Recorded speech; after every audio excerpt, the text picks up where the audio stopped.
پڑی نہ پڑھنے دی ہے، جنگ نہیں روکی، تو ہم کہہ دیں اللہ غفور رحیم پہ بش کیسی؟ نہیں، یہ تو پھر دونوں برابر ہو گئے۔ یہ تو حضرت ابوبکر صدیق رضی اللہ تعالیٰ عنہ اور ابو جہل دونوں برابر ہو گئے۔ نہیں، اللہ کا قانون ہے، اللہ نے زندگی دیکھنی ہے۔ جس نے دنیا میں کہا اور نبی کی سنت کی باری آتی ہے، لوگ آتے ہیں مولوی صاحب سنتی کیڑی گال ہے، سنتی تے ہے کرو ثواب نہ کرو تے گناہ کہنی۔ سنت کے بارے میں مسلمان کہہ رہا ہے اس آدمی کو لائے جائے گا ایک ایک کو، ادھر نیکیاں ادھر برائیاں، برائیوں کا پلڑا جھک گیا، اللہ رسول کو ناراض کر کے گیا، نیکیوں کا پلڑا ہلکا ہو گیا۔ حضرت جبرائیل علیہ السلام اعلان کریں گے ان فلاں ابن فلان قد خفت موازینہ وشقی شقاء لا یسد بعدہ ابدا۔ آج فلاں کا بیٹا فلاں آدمی، ساری دنیا کے انسان یہ اعلان سنیں گے، انبیاء بھی، صدیقین، شہداء، صالحین، صحابہ، اہل بیت، ساری دنیا کے انسان حضرت آدم علیہ السلام سے لے کر قیامت کی صبح تک سارے انسان اعلان سن رہے ہوں گے آج فلاں کے بیٹے فلاں آدمی کی نیکیاں کم ہو گئی، برائیاں زیادہ ہو گئی، یہ ناکام ہو گیا، کبھی کامیاب نہیں ہوگا۔ رب کی قسم جس نے دنیا میں ہر خواہش کو پورا کیا، مزے کی زندگی گزار کر گیا، لیکن اگر قیامت کے دن نیکیاں کم ہو گئی، برائیاں زیادہ ہو گئی، اعلان ہوگا یہ ناکام ہو گیا، کبھی کامیاب نہیں ہوگا۔ اور جس نے اللہ رسول کو راضی کیا، نماز کی پرواہ کی، نماز ہر حال میں پڑھی ہے، بیمار ہے پھر بھی نماز نہ چھوڑی، اور نبی کی سنت زندگی اپنائی، حقوق اللہ کو پورا کیا، حقوق العباد ادا کیے، کسی کا حق نہیں کھایا، اس سے بھی بلایا جائے گا۔ دائیں طرف نیکیاں، بائیں طرف برائیاں، نیکیوں کا پلڑا جھک جائے گا، برائیاں ہلکی ہو جائیں گی۔ حضرت جبرائیل علیہ السلام اعلان کریں گے ان فلاں ابن فلان قد ثقلت موازینہ وسعد سعادت لا یشقی بعدہا ابدا۔ آج فلاں کا بیٹا فلاں آدمی، اس کی نیکیاں زیادہ ہو گئی، وہ کامیاب ہو گیا، کبھی ناکام نہیں ہوگا۔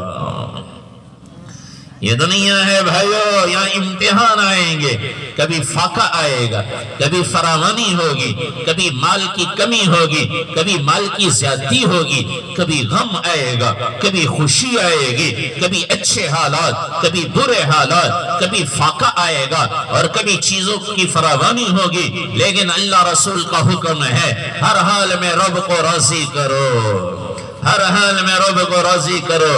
جس نے دنیا میں فاقے سے زندگی گزاری، خالی پیٹ رات کو سویا، جس نے ننگے بدن زندگی گزاری، لیکن بھائیو جس سے موت کے وقت اللہ رسول راضی ہو گئے، جس کا یہ اعلان ہو گیا فلاں کے بیٹے کی نیکیاں زیادہ ہو گئی، کامیاب ہو گیا، میرے رب کی قسم اس سے بڑا کامیاب اور عزت والا کوئی نہیں ہے۔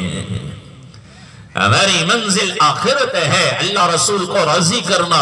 اللہ قرآن میں اسی کا نقشہ کھینچ رہے ہیں، کون کامیاب؟ آج دنیا والے کہتے ہیں فلاں کامیاب، کیوں؟ اس کے پاس مال زیادہ ہے، بڑا مالدار ہے، کامیاب۔ نہیں، فلاں کامیاب، کیوں؟ حکومت ہے۔ نہیں، فلاں کامیاب، کون؟ کس لیے؟ کیوں کامیاب؟ جائیداد زیادہ ہے۔ نہیں، اللہ کا قرآن کہتا ہے فَمَنْ زُحْزِحَ عَنِ النَّارِ وَأُدْخِلَ الْجَنَّةَ فَقَدْ فَازَ۔ جو جہنم سے بچا لیا گیا، جنت میں داخل کر دیا گیا، یہ کامیاب ہو گیا ہے۔ قرآن کیا کہتا ہے؟ کون کامیاب؟ جو جہنم سے بچ گیا، جنت میں چلا گیا، یہ کامیاب ہے، یہ عزت والا ہے۔ اور جنت کسے ملے گی؟ اللہ کا قرآن تو کہتا ہے نا جنت میں جو چلا گیا وہ کامیاب، اور جہنم سے بچ گیا وہ عزت والا۔ تو جنت ملے گی کسے؟ یہاں دنیا میں تو جائیداد لینی ہو تو نوٹ کی ضرورت، اور حکومت لینی ہو تو ووٹ کی ضرورت، لیکن اللہ کے نبی نے فرمایا جنت کے ایک بالش زمین کی قیمت، کتنی؟ ایک بالش زمین کی قیمت۔ میرے رب کے نبی نے فرمایا ساری دنیا کے انسان اور ساری دنیا کا پیسہ جمع کر لیا جائے، جنت کے ایک بالش زمین کی قیمت ادا نہیں کر سکتے۔ پھر جنت کسے ملے گی؟ اللہ نے نہ ووٹ کی شرط لگائی نہ نوٹ کی شرط لگائی۔ جنت لینے کے لیے نوٹ کی شرط ہوتی تو غریب جنت میں نہ جاتا، ووٹ کی شرط ہوتی تو بہت سارے لوگ پھر جنت سے رہ جاتے۔ تو اللہ نے قرآن میں ایک شرط لگائی، جنت لینے کے لیے۔ وہ شرط کیا ہے؟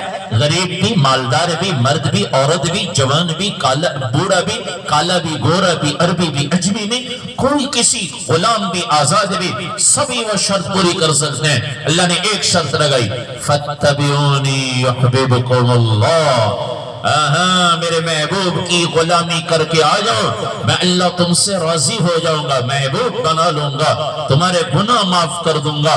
جس کے گناہ معاف ہو گئے اور جس سے اللہ نے محبت کی، اللہ نے حبیب بنا لی، اللہ راضی ہو گئے، اسی کو جنت ملے گی۔ تو جنت لینے کے لیے اللہ نے شرط لگائی ہے، میرے محبوب کی غلامی کر کے آ جاؤ، میرے محبوب کی غلامی کر کے آ جاؤ، میرے محبوب کی غلامی کر کے آ جاؤ۔ وہ کون ہے؟ اعلان کر دیا اللہ نے، لَقَدْ كَانَ لَكُمْ فِي رَسُولِ اللَّهِ أُسْوَةٌ حَسَنَةٌ، نہ مجھے دیکھیں نہ کسی اور کو دیکھیں، میرا اور آپ کے لیے اللہ نے نمونہ بنایا ہے۔ تو اپنے پیارے حبیب صلی اللہ علیہ وسلم کی مبارک زندگی کو نمونہ بنایا۔ اللہ نے فرمایا تمہارے لیے زندگی گزارنے کے لیے بہترین نمونہ میرے محبوب نبی علیہ السلام کی مبارک زندگی ہے۔ جنت لینی ہے تو محبوب کی غلامی اختیار کرو، دنیا میں مزے کی زندگی گزارنی ہے تو میرے اور آپ کے نبی فرما رہے ہیں، یا ابا سفیان واللہ قد جئتکم بخیر الدنیا وکرامت الآخرہ، اے ابو سفیان اللہ کی قسم میں دنیا کی خیریں بھی لایا ہوں، میں آخرت کی عزتیں بھی لایا ہوں۔ غریب اپنا لے تو جنت میں صہیب روم سے چل کر آئے، غریب ہیں، نبی کی غلامی اپنائی، میرے نبی نے جنت کی خوشخبری سنائی۔ غلام ہیں، رنگ کالا، موٹے ہون، چھوٹی آنکھیں، گنگریالے بال، چھوٹا سر، لمبا قد، اور خاندان کہاں کے؟ حبشہ کے۔ حضرت بلال رضی اللہ تعالیٰ عنہ، والد کا نام پتہ نہیں، خاندان بھی عالی شان نہیں، نبی کے غلام بن کر زندگی گزاری۔ میرے اور آپ کے نبی نے فرمایا قیامت کے دن سب سے پہلے میں جنت میں جاؤں گا اور میری سواری کی لگام، میری گاڑی کا ڈرائیور، ان کے بڑے لوگوں کے ڈرائیور بھی تو بڑے ہوتے ہیں نا، اللہ کے نبی سب سے اعلیٰ افضل اللہ کے حبیب واحد ہیں، ایک ہی اللہ نے حبیب بنایا، ان کی سواری کے ڈرائیور میرے نبی نے فرمایا میری سواری کی لگام بلال کے ہاتھ میں ہوگی۔ کس وجہ سے یہ اعزاز ملا؟ نبی کی غلامی کی وجہ سے۔ بھائیو جنت کامیابی ہے، جنت کا مل جانا، اور جنت ملے گی نبی کی غلامی سے۔ وہ نبی جس کے دنیا میں آنے سے پہلے چرچے ہوئے ہیں، قرآن سارا اٹھا کر دیکھے تو میرے نبی کی سیرت بیان کرتا ہے۔ میرے اور آپ کی دنیا اور آخرت کی عزتیں رب کی قسم اللہ کے حبیب کی غلامی میں ہے۔ ہم کہیں اور چلے گئے، کلمہ ہم نے نبی کا پڑھا ہے، غیروں کے طریقوں کے پیچھے دوڑ لگائی، نہیں بھائیو اس نبی کو راضی کر لیں، اس نبی کی غلامی اختیار کریں جسے کائنات کا رب خود راضی کر رہا ہے۔ حضرت موسیٰ علیہ السلام کوہ طور پہ بھاگے ہوئے گئے، کوہ طور پہ قوم ساتھ تھی، لوگ پیچھے رہ گئے اور یہ آگے پہنچ گئے کوہ طور پہ۔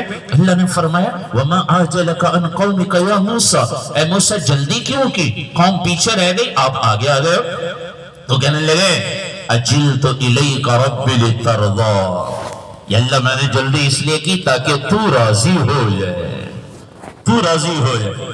اب سارے آباد، سارے کام کاج چھوڑ کر، کوئی تاجر ہے، کوئی ملازم ہے، کوئی کسان ہے، کوئی کسی شعبے سے تعلق رکھنے والا، اس سردی کے موسم میں کوئی دور دراز کے سفر کر کے آئے ہیں، کس لیے؟ اللہ ہمارے میاں اصغر صاحب اور چودھری ذوالفقار صاحب، حاجی اقبال صاحب، حاجی محمد افضال صاحب کے والد محترم حاجی محمد اشرف گجر مرحوم سے اللہ تو راضی ہو جائے، دعا کے لیے آئے نا کہ اللہ تو راضی ہو جا۔ سخت سردی میں آدمی وضو کر کے مسجد کو جا رہا ہے، یا اللہ تو راضی ہو جا۔ سخت گرمی میں پسینے پسینے، لائٹ بھی کوئی نہیں، ابھی مجھے کہا رات سے لائٹ کوئی نہیں، اس اندھیرے میں بھی لوگ مسجد کو جا رہے ہیں، کس لیے؟ یا اللہ تو راضی ہو جا۔ گرمی میں پسینے پسینے، یا اللہ تو راضی ہو جا۔ ساری دنیا کہہ رہی ہے یا اللہ تو راضی ہو جا۔ حضرت موسیٰ علیہ السلام بھی کہہ رہے ہیں جلدی اس لیے کی تاکہ تو راضی ہو جائے۔ اور اللہ کیا فرما رہے ہیں وَلَسَوْفَ يُؤْتِيكَ رَبُّكَ فَتَرْضَىٰ، میرے محبوب آپ کو اتنا دوں گا کہ آپ راضی ہو جائے۔ ساری دنیا اللہ کو راضی کر رہی ہے، اللہ اپنے حبیب کو راضی کر رہے ہیں۔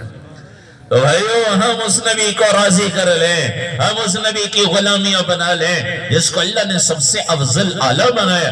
ان اللہ اصطفیٰ کنان من ولد اسماعیل، اللہ کے نبی نے فرمایا اللہ نے حضرت اسماعیل علیہ السلام کی اولاد میں سے بنی کنانہ کو چنا، واصطفیٰ قریشا من بنی کنانہ، پھر اللہ نے بنی کنانہ میں سے قریش کو چنا، واصطفیٰ بنی ہاشم من قریش، پھر قریش میں سے اللہ نے بنو ہاشم کو چنا، واصطفانی من بنی ہاشم، اللہ کے نبی نے فرمایا پھر بنو ہاشم میں اللہ نے میرا نبی کا، ہمارے نبی کا انتخاب فرمایا۔